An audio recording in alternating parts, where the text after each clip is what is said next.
16,108 और 10-10 बेटे, ये गुणा भाग आप लोग करते रहना। कितना बड़ा परिवार हुआ। एक दिन ऐसे ही बैठ करके चर्चा हो रही थी तो हमारे पंडित जी देवानंद महाराज जी कह रहे थे कि शास्त्र में, और ये प्रमाण इधर मिल रहा अनेकों जगह है हिंदू संस्कृति में कि एक हिंदू के 10 बेटे होने चाहिए। कन्हैया के 10-10 बेटे हुए। क्यों 10 होंगे तो महाराज 2 बॉर्डर पे सीमा पर होंगे, 1-2 खेती भी देखेंगे, 1-2 व्यापार देखेंगे, 1-2 घर परिवार सब देखेंगे, सारी व्यवस्थाएं बनेंगी। अब हम 2 हमारा, पहले था हम 2 हमारे 2, और अब हम 2 हमारा 1। अब तो इसके बाद पता ही नहीं कि आगे वो हम ही हम बस। हालत क्या होगी? इसका परिणाम ये होने वाला है कि एक तरफ तो समाज कह रहा कि हम 2 हमारा 1 या हम 2 हमारे 2, और कुछ लोग कह रहे महाराज हम 5 हमारे 25 और 50। क्या होने वाली स्थिति है? और ये वाला सिस्टम चलता है ठप्पे वाला, तो जिसका जितना ज्यादा वोट वही कुर्सी पे बैठेगा। और सीमा में तुम्हारा 1 है तो भेजोगे नहीं तुम तो अपने को, तो फिर जो 25 और 45 वाले हैं फिर वही सीमा पे होंगे, फिर खूब सुरक्षित रहोगे, सुरक्षा बनेगी। ये बड़ी गंभीर परिस्थिति है। यदि देश में हम कहते ठीक है, हमें स्वीकार है, यदि संविधान कहता है, देश की मर्यादाएं कहती हैं, भैया भूमि घट रही, सब कुछ पता है, जानते हैं, कदम महाराज इससे बैठ करके मंच से जनसंख्या विस्फोट करा रहे हो, विस्फोट नहीं करा रहे हैं। यदि कानून हो के हम 2 हमारे 2 तो फिर सबके 2, हम 2 हमारे 2 तो सबके 2। ये थोड़ी कि हम 2 मर अटके और बाकी को छुट्टी दो, ये गड़बड़ मामला है। फिर तो मामला पलट जाएगा कुछ समय में, हालात खराब हो जाएंगे देश के। इसलिए या तो जनसंख्या नियंत्रण पर कानून बनना चाहिए कि सबके 2, जिससे ज्यादा संख्या बड़ी वोट से अधिकार खत्म कर दो 2 मिनट में। राइट, लोग कहते कैसे नियंत्रण होगा? बस वोट देने का अधिकार खत्म कर दो, कहानी खत्म। उतने पर ही सारा गेम फंसा हुआ है। ये बड़ा खतरनाक विषय है। अगर समझ में आ रही होगी बात तो गूंज रही होगी कि क्या जरूरत है देश को। इसलिए सावधान रहें, सजग रहें। इधर कन्हैया का इतना बड़ा परिवार है, पूरा विध्वंस 56 करोड़ का हो गया, और इतने बड़े परिवार में बड़े आनंद से रहते हैं महाराज। एक दिन तो नारद जी महाराज को लगा कि इतने बड़े परिवार में रहते हैं और हमारी एक शादी नहीं होने दी। एक शादी के लिए भी हमने इनसे रूप मांगा था तो बंदर बना दिया था। हमें सुंदरता मांगने गए थे, मांगा था कि इस प्रभु हमें सुंदर बना दो, और बना के भेज दिया था बंदर। और अपने 16,108 करा के बैठे हैं। नारद जी का तो काम ही क्या है, बोले अभी हमने आज न ठनकाई इनके यहां पर, तो देखते हैं।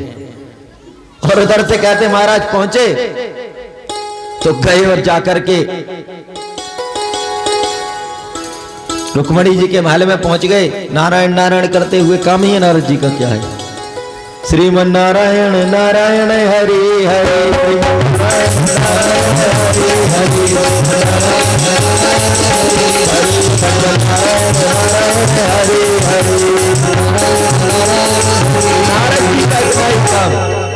ये तुम्हें रट जानी चाहिए जैसे नारद जी करते। तो यही जापना शुरू कर दिया तो तुम्हारा भी संपूर्ण विश्व में परमट हो गया। नारद जी का विश्व का परमट है, लोगों का तो होता है नेशनल परमट, उनका वर्ल्ड परमट है।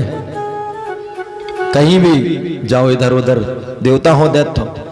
अब पहुंचे उधर, और जैसे ही रुक्मणी के यहां पहुंचते हैं महल में, कन्हैया को देखा, सरकार प्रणाम, कैसे आना हुआ? बस कुछ नहीं, स्वर्ग लोक से आए थे और ये पारिजात का पुष्प लाए थे, कन्हैया को दिया। और कन्हैया ने कहा देखो देवी कितना सुंदर है, और रुक्मणी के बालों में गूंथ दिया। और उधर से नारद जी चलते बने। कन्हैया ने कहा कहां जा रहे हो? बस प्रभु हम ज्यादा देर कहां ठहर पाते, आपको पता है हमारी मजबूरी, अब हमें तो जाना ही पड़ेगा ना। और जाके पहुंच गए सत्यभामा जी के महल में। नमो नारायण। सत्यभामा जी ने कहा प्रभु बताइए कैसे आना हुआ। बस देवी कुछ नहीं, यूं ही बैकुंठ धाम से इंद्रलोक से आ रहे थे हम, और उधर से इंद्रलोक से आए तो अभी रुक्मिणी देवी के महल में आए, वहां से एक निशानी लाए थे हम, पारिजात का पुष्प बड़ा सुंदर था, कभी देवी मुरझाता नहीं है, बड़े गुण है उसमें, सुगंध उसकी जाती नहीं है। तब तो सरकार हम भी देखेंगे प्रभु कहां है वो। अरे जरूर देखना देवी, जरूर देखना। अरे इतना सुंदर, और वो सुंदर तो है ही, हमने आपके श्री भगवान को सौंपा था और उन्होंने बढ़िया रुक्मिणी के केसों में लगा दिया, बड़ा सुंदर जच रहा है। अब तो ज्यों सत्यभामा जी ने सुना कि रुक्मिणी के केसों में लगा दिया, पारा गर्म हो गया और नारद जी तो छूमंतर हो लिए, भाग लिए। अब जैसे ही कन्हैया आए वो को भवन में पहुंच गई। क्या हो गया देवी? बोले कुछ मत कहो, बात ही मत करो। क्यों?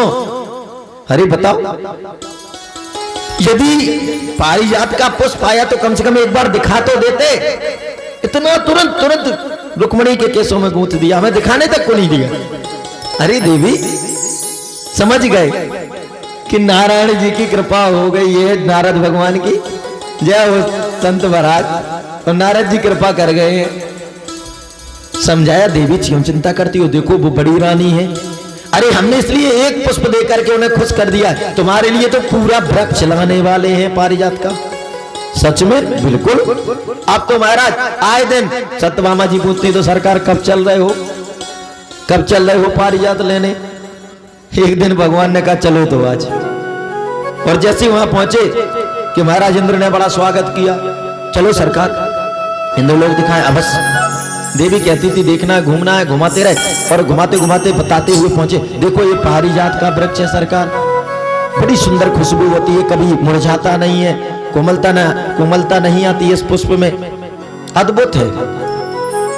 और जैसे ही इंद्र ने गुणानुवाद किया कि सत्यभामा जी ने कहा बोलो ना, लेने देने की बात करो कुछ। कन्हैया ने जैसे ही कहा ठाकुर जी ने कि वो क्या है, देखो कोई भी कहीं जाता है ना, जैसे विदेश जाते हैं लोग तो वहां से कुछ नहीं बोले, यहाँ का कुछ निशानी लेते, चलो कहीं जाते हैं तो निशानी ले आते हैं। तो बोले बस हम यही चाह रहे थे कि यहाँ आए हैं तो कुछ निशानी लेते जाएं। जी सरकार आदेश करो, इंद्र ने कहा। बोले बस कुछ नहीं, देवी जी को ये पारिजात का वृक्ष बड़ा पसंद आया तो ये लेते जाओ। और जैसे ही हाँ करने वाले थे इंद्र कि इंद्राणी में हाथ जोर आंखें दिखा दी और धीरे से इशारा कर दिया, ये नहीं दे देना, सारा श्रृंगार हमारा इसी से होता है, गड़बड़ हो जाएगा मामला। और जैसे ही श्रीमती जी ने इशारा किया, इंद्र हाँ कहते कहते भाषा पलट गई। सरकार इंद्रलोक की धरोहर है, इसको नहीं दे सकते, और कुछ ले जाओ। कन्हैया बोले कि हमारे द्वारका में कमी है क्या, कुछ चाहिए तो यही, तो सरकार इसको नहीं ले जा सकते। अच्छा बिल्कुल। वो कहने लगे, कन्हैया कहा इसको तो हमें लेके जाना। नहीं सरकार इसमें तो हाथ भी नहीं लगाना। और कन्हैया ने पकड़ करके उखाड़ दिया, और अंत में इंद्र आदि जो देवता थे भयंकर उधर से लड़ने को तैयार हुए तो सबको धूल चटा दी, सबका मान मर्दन कर दिया। और इस प्रकार से आकर के इधर समस्त रानियों के साथ, पुत्रों के साथ उत्साह के साथ रहते हैं, सबको नित्य ज्ञान वर्धन करते हैं। परिवार में इतना बड़ा परिवार है, कहने का तात्पर्य कैसी भी परिस्थितियां आती हैं, कन्हैया कभी संदेश देते हैं कि विचलित नहीं होना चाहिए, आनंद से रहते हैं। बच्चों को ले जाकर के सद्ज्ञान भी देते हैं। एक दिन बच्चों के साथ जाकर के कहते हैं, एक वन में विश्राम करने लगे, उपवन में, और बच्चे गेंद खेल रहे थे। तभी उन बच्चों की गेंद जाकर के एक कुएं में गिर गई, और कुएं में गिरी तो झांक करके बच्चों ने देखा, तो देखा करे बहुत बड़ा गिरगिट पड़ा हुआ है। देख करके भागे आए, प्रभु को बताया, सरकार उसमें बहुत बड़ा गिरगिट है। कन्हैया पहुंचे, उसको बाहर निकाला, जैसे ही स्पर्श पाया तो एक दिव्य महापुरुष के रूप में प्रकट हो गया। कन्हैया ने पूछा, भैया आप कौन हो? कहता है, नृगो नाम ननंदो हम मिक्षवाकुतनया प्रभो दानिष्वाख्यायमानेषु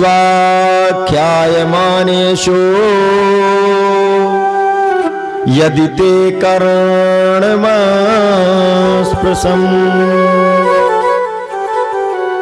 महाराज, मैं इक्ष्वाकु का पुत्र सूर्यवंशी राजा नृग हूं और मेरा नाम आपने नहीं सुना। अब जब व्यक्ति बात करता है तो सामान्य और घमंड वाले की बात करने के तरीके से पता चल जाता है। कहता है आप हमको नहीं जानते हो। कन्हैया ने कहा नहीं, बता दूं ना। हो अरे सरकार, संसार में मुझे कौन नहीं जानता? क्यों भैया जानते हैं? तुम्हारा क्या ऐसा कारण है जो तुमको जाने लोग? कुछ किया है क्या ऐसा? तो कहते हैं प्रभु मैंने बहुत सुंदर सुंदर गैयों का दान किया है, गौदान की है, बड़ा दानी हूं मैं। तो भैया कितनी गैया दान की है? हो आप तो वैसे ही पूछ रहे हो कि कोई कहे कि इस बरसात में कितनी बूंदें गिरी हैं, इस धरती पर कितने रेत के कण हैं, आकाश में कितने चंद्र तारे हैं। बताओ, कोई गिनती बता सकता क्या? ऐसे ही मैंने अनगिनत गौएं दान की हैं, इतना बड़ा दानी हूं। कन्हैया ने कहा वो तो जान पड़ रहे हो, आप दानी तो बड़े हो, और एक गिरगिट बन करके फिर पड़े क्यों हो? इतने बड़े दानी थे और गिरगिट बन के कुएं में डले हो। इसका मतलब आपने जो गौएं दान की हैं, आपका नंबर 2 का पैसा होगा, या बूढ़ी घर में दोहते रहे और जब दूध के काम की नहीं बची, बस ये तो जाने की कगार पर है, तो बोले पंडित जी गैया दान कर रहे हैं, ले जाओ। तो ऐसी गैया दान की होंगी, दूध दोहा और अकेली सेवा रह गई, तो पंडित जी को दान कर दी, बूढ़ी ठेड़ी गाय दी होगी। तो कहता है नहीं सरकार, पयस्विनी तरुणी शील रूप गुणोपपन्ना कपिला है मिश्रंगी। महाराज बहुत सुंदर कपिला गाय, तरुणी, बहुत सुशील, चांदी के खुर सोने के सींग मड़ करके दी, और न्यायार्जिता, न्याय से जो अर्जित मेरा धन है उससे दान की है। तो फिर गिरगिट बन करके क्यों? सरकार क्या है, एक बार मैंने गाय दान करता था और एक गाय ब्राह्मण को दान की। एक ब्राह्मण की गाय उसके हाथ से छूट गई और वो वापस मेरी गायों में मिल गई, और इधर से दूसरे ब्राह्मण को दान हो गई तो वो लेकर के जा रहा था, और पहला वाला अपनी गैया को ढूंढ रहा था। दोनों मिल गए, दोनों का आपस में विवाद हो गया। पहला वाला कहता है मेरी गैया है, दूसरा कहता मैं तो राजा के यहां से लेके आया, मुझको राजा ने दान में दी। वो कहता है मुझको पहले दी। दोनों झगड़ते हुए मेरे पास आ गए। अब पहला कहे कि आपने मुझको दान में दी, दूसरा कहता आपने अभी अभी मुझको दान में दी। मैं कोई उत्तर नहीं दे सकता। ये बोला तो इधर देखने लगा, ये बोला तो इधर देखने लगा। इस तरीके से महाराज सिर्फ मुंडी ही हिलाता रह गया, कुछ समझ ही नहीं आया। और महाराज कहते हैं कि उसका परिणाम ये हुआ कि जब मेरी मृत्यु हुई और मैं पहुंचा तो यमदूत ने, यमराज जी ने कहा कि आपके बाकी तो सभी पुण्य है, एक आपका पाप है तो वो भोगना है कि पुण्य पहले। तो मैंने कहा पहले पाप ही भोगाओ, और जैसे ही कहा पाप भोगाओ तो गिरगिट बन करके गिर गया। और कन्हैया के चरण पादकों का स्पर्श करके कन्हैया ने जैसे स्पर्श किया तो राजा नरक का तो उद्धार हो गया, चला गया। कन्हैया ने बच्चों को समझाना प्रारंभ किया, सुनो बच्चों, अभी आपने देखा प्रमाण कि धोखे से ब्राह्मण को दी हुई गाय दान कर दी, ब्राह्मण को दान कर दी, और वो वापस धोखे से आ गई। तो उसको राजा ने अपनी मान लिया, दोबारा दान किया तो क्या माना? अपनी। धोखे से ब्राह्मण के धन को अपना मान करके दान भी किया तो गिरगिट बनना पड़ा। और जो ब्राह्मण का धन हरण करते हैं, कन्हैया कहते हैं कि सुनो, यदि कोई व्यक्ति अग्नि में कूद जाए, ना हम हलाहलम मन्ने विषम्यस्य प्रतिक्रिया ब्रह्मस्वं हि विषम प्रोक्तम नास्य प्रतिविधर भुवि। कहते हैं कोई आग की जलती हुई ज्वाला में कूद जाए तो मैं उसे बचा लूंगा, कोई हलाल विष पी ले तो भी मैं उसे बचा लूंगा। और वही तो हुआ मीराबाई से लेकर के भक्तों ने विष पान कर लिया और बचाया प्रभु ने। तो कहते कोई विष भी पी जाए तो भी मैं बचा लूंगा। लेकिन महाराज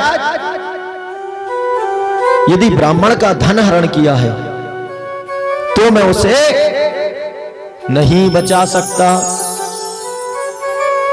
उसको तो महाराज ब्राह्मण का जो धन हरण किया है दंड भोगना ही पड़ेगा। कारण प्रायः ब्राह्मणों के पास, जो भी ब्राह्मण वृत्ति से जीवन यापन करते हैं, उनके पास जो भी धन होता है वो सेवा पूजा दान का होता है। और दान से मिला हुआ धन सामान्य होता नहीं। क्यों? कोई भी दान करता है तो ऐसे दान थोड़ी करता है, कुछ ना कुछ मन में उसके कामना होती है, या विभिन्न अलाएं बलाएं व्याधियां भी होती हैं। महाराज बड़े संकट पर संकट आए रहे, महाराज ने कहा शिवार्चन कराए लो, शंकर जी बनाओ, महामृत्युंजय का जाप कर लो। अब पंडित जी ने जाप किया, उन्होंने दक्षिणा दे दी, घर पे लेके आ गए। अब जो संकट था वो टाला, उसकी दक्षिणा आई है। और ब्रह्मण्य देव ने तो गायत्री मंत्र जाप किया, दैनिक अग्निहोत्र इत्यादि किया, जब तब किया तो बचे।